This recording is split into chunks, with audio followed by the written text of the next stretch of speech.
আমরা বলতে চাইছি এক মিউজিয়ামে যাব, ওরা নিয়ে আসছে আমাদের আরেক মিউজিয়াম। মানে এখানকার মানুষ প্রচুর পরিমাণে মানে বিশ্বাস করার মতো নেই। কালকে রাত্রে একজন বলছিল যে এখানকার মানুষের কাছে যদি আপনি জিজ্ঞেস করেন ভাই কোন রোডে যাবেন, তাইলে বলবো অন্তত 5 টাকা দেবেন, এরকম বিদেশি মানুষ বিশ্বাস করি।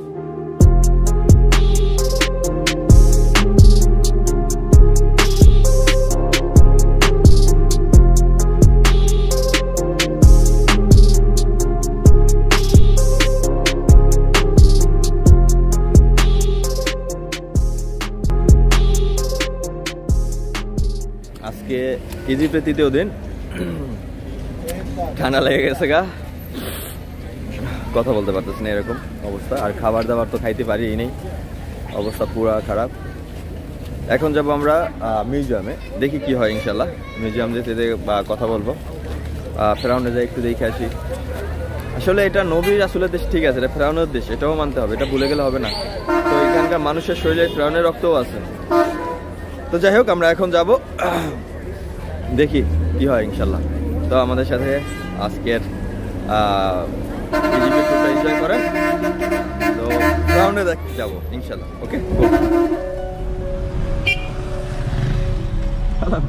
কি মোটরসাইকেল চালায়, মোটরসাইকেল এই দেশে আয় একটা ঘোড়া কেনে ওরা। ওই দেশের একটা ব্যাপার হলো ওরা একটা ঘোড়া কিনবো, ওই ঘোড়া দিয়া মানে কাজ টাজ করবো। এই জায়গায় এখানে কায়রো টাওয়ার, এই একটা টাওয়ারই মনে হয় আছে।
দেখছেন মানে মেয়েদের কোনো কিচ্ছু নেই,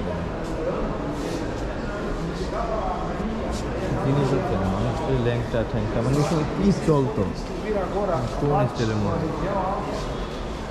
কত বছর এটা, মা গো কত পুরো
আসলে সাল বুঝি না, যেহেতু আরবি বুঝি না বা ওদের আরবি লাগে না, আরবি লেখা।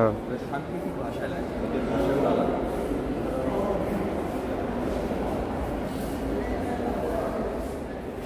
মানে আছে কোনো রকম এটা যেটা এটা তো পুরো বাংলা। তারপরে ইয়ে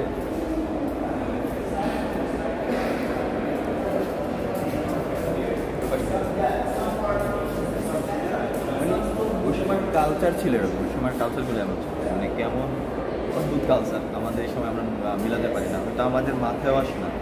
এই সময় মানুষের সাথে মানুষ কীরকম মতো ব্যবহার করে, মেয়েদের দাস বানায় রাখা, কিন্তু আমরাই আমাদের নবীর আমলেই শুনেছি, তার আগের আমলের কথাই বলি।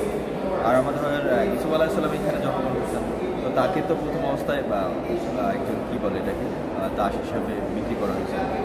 সেই সময় ওদের মেন্টালিটি মানে নিকৃষ্ট ছিল। আসলে এইসব মমিগুলো দেখলে বোঝা যায়, মানে ওরা একটা মমি আঁকে, একটা মমি বানায় উলঙ্গ অবস্থায়, আর সেগুলো ঘরের মধ্যে সাজায় রাখে। মানে ইন্টেনশনগুলো মানুষের তখন তখন কোথায় ছিল? একটা ছেলে মেয়ে বাবা মা ঘরের মধ্যে থাকে, আমরা সামান্য একটা টিভি সিরিয়ালে যদি, এখন হয়তো অনেক আপডেট সত্যি মিলি না, মফস্বল শহর দিকে বলি, টিভিতে যদি একটা রোমান্টিক সিন আসে, বাবা মা পাশে থাকে, তখনই আমাদের ভিতরে কেমন লাগে। আর সেই সময় যে উলঙ্গ মূর্তি ঘরের মধ্যে আছে, সেগুলো থেকে তার আইফোন। এখন আমরা বলি বাবা আমাকে আইফোন কিনে দাও, নাইলে আমি খাবো না, এটা করবো সে। তখন মনে হয় বলতো বাবা আমাকে ওই উলঙ্গ মূর্তিটা কিনে দাও, নাইলে আমি খাবো না।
সময় মানুষের পোশাক কিন্তু অনেক সময় লোহার ছিল, অনেক না লোহার ছিল, তারপর সাজা দিত মানুষ ওই সময়।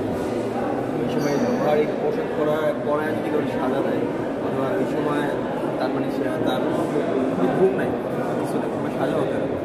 এখন যে আমরা আমাদের বাংলাদেশে ওই যে আমাদের গলায় সিকল পরায় লোহারি করে না, নাকি বেরি বলে না, বেরি পরে ওই সময় ছিল এরকম। তারপর ওই সময় আর ঐতিহ্যবাহী অনেকগুলো জিনিস ছিল, যেমন লোহার পোশাক ছিল, লোহার ড্রেস ছিল, এগুলো মানুষ তখন কষ্ট করে। একটা জিনিস হবে ওদের শরীরের বডি একটা কেমন ওরা পা, এখনকার মিশরের মানুষগুলো দেখলে আমরা বুঝতে পারি যে তখনকার মানুষ কেমন ছিল। ওরা খাক না খাক ওদের শরীর স্বাস্থ্য ফিগারটা অনেক ভালো সময় ছিল, আরও বড় চালাম্বা মানুষ ছিল, মানুষগুলো বড় বড় অনেক খাই, মানুষগুলো তখন অনেক বড় বড় খাই গেছে।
ওনার নাম আসলে উচ্চারণ করে ডিপজল ও এশিয়া উনি হলো পিরামিড যেটা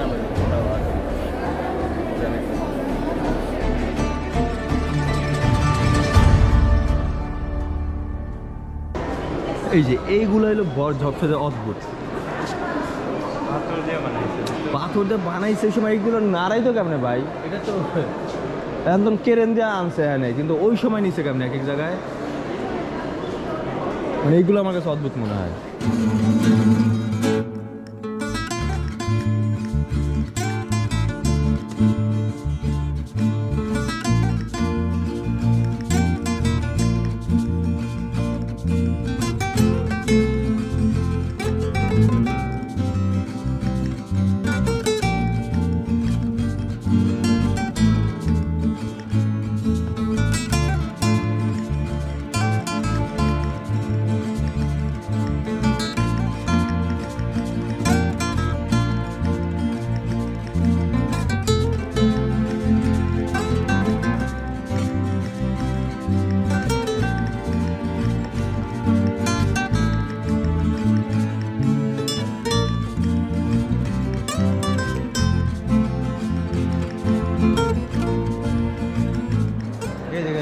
মমি যে এই জিনিসগুলা সবচেয়ে পৃথিবীর বিশ্রী মতো জিনিসের মধ্যে আমার মতো লাগে।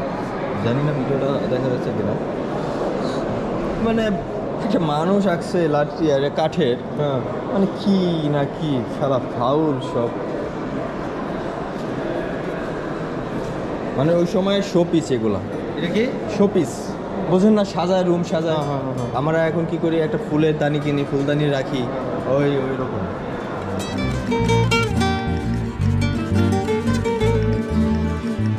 এগুলো মেয়েদের মমি, কাঠের এগুলো।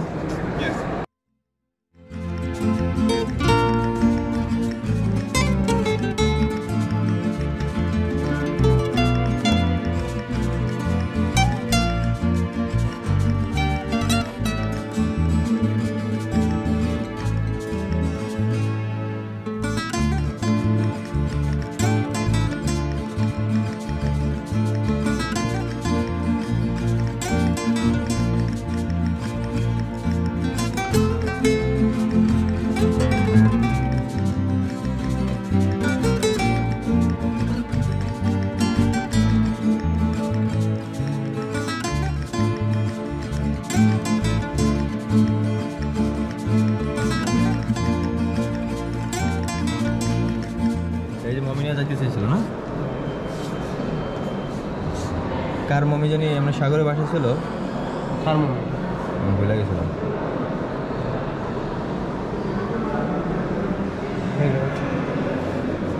দাস কোথা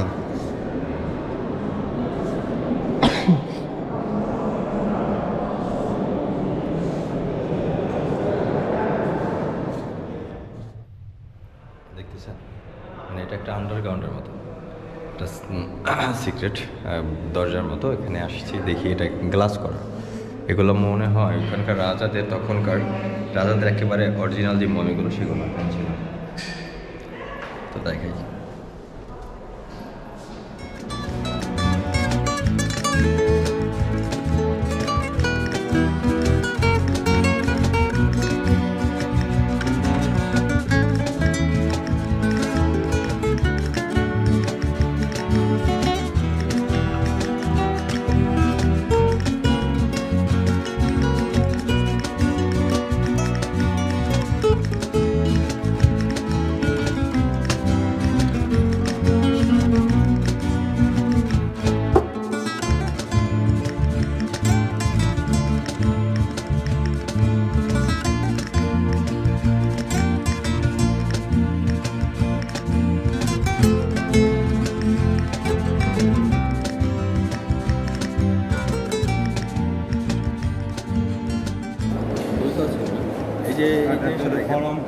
এটা হলো ওই সময় ইউসুফ নবীর যে গলায় কিন্তু শোনা যাচ্ছে। আমি আসলে দেখি, আমি হলো ইউসুফ জুলেখার যে এপিসোড আছে ওইগুলো দেখেছিলাম। এই ড্রেসগুলো বা এই জিনিসগুলো তখন পড়াশোনা তখনকার রাজাদের, তারপর সেনাপতিদের এইসব কিছু পড়া। তবে এখানে আসার পর আমি একটা জিনিস করতে যে জুলেখার যে জিনিসপত্র ছিল ওইগুলো করতে আসলে আমি জানি না কবে দিলাম। মানে এখানে ইউসুফ জুলেখার যে প্রেম কাহিনী ছিল ওই জিনিসটা আমি অনেক আগে থেকে পড়ছি বইটা, যখন আমি অনেকগুলো এপিসোডে দেখি, কিন্তু দেখতে আসছি ওরকম পাইতেছি না। মিউজিয়ামে রাখছি এত কোনো কিছু, কিন্তু ইউসুফ আলাহ সাল্লামের কোনো কিছু দেখতেছি না, বা জুলেখার কোনো কিছু দেখতেছি না। দেখি হয়তো আছে, আমাদের থেকেও পড়ে নেই, হতে পারে।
আসলে এই যে মমি দেখাচ্ছে আপনাদের, আর একটা মমি আছে এখানে। আসলে একটা সময় লাশ দেখলে ভয় লাগতো, আর এই যে এখন তাই করতে করতে এখন আর ভয় নেই। ঠান্ডা লাগছে, প্রচুর পরিমাণে ঠান্ডা। তো দেখাচ্ছি, একেবারে টোটালি গলে গেছে, বুঝছেন। আসলে এটা দেশে এইগুলার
এখানে আসছি, আসার পর আমি আর কিছু খুঁজছি আর না খুঁজছি, আমি জুলেখার ব্যাপারগুলো খুঁজছি। তো সেই ক্ষেত্রে জুলেখারে পাই নাই, জুলেখার কিছু। আমার জুলেখারে ভালো, মানে আমি যত জনের জীবনে পড়ছি তার ভিতরে আমার জুলেখার জীবন গল্প ভালো লাগছে এবং ওনারে ভালো লাগে আমার, এটা হলো কথা। তো ওনারই আমি শুনতে চাইলাম বা দেখতে চাইলাম, পাইলাম না খুঁজে। ইউসুফ নবীর জিনিসও খুঁজলাম, পাইলাম না। তো মুসা নবীর অনেকগুলো আছে এখানে, অনেক পুরনো পুরনো জিনিস আছে এখানে। তো সেক্ষেত্রে সেগুলো খুঁজলাম, পাচ্ছিলাম না। তো দেখি কতটুকু যাই। তবে হ্যাঁ, ফেরাউন্ডে দেখতে যাবো বিকালের দিকে। এখন আসছি আমরা পুরান কায়রো মিউজিয়ামে। তো আমরা এখন নতুন কায়রোতে, মানে ইজিপ্টে নতুন মিউজিয়াম হয়েছে, ওইখানেই ফেরাউনের লাশ আছে। তো আমরা ওইখানে যাব। তো দেখা যাক কী হয়।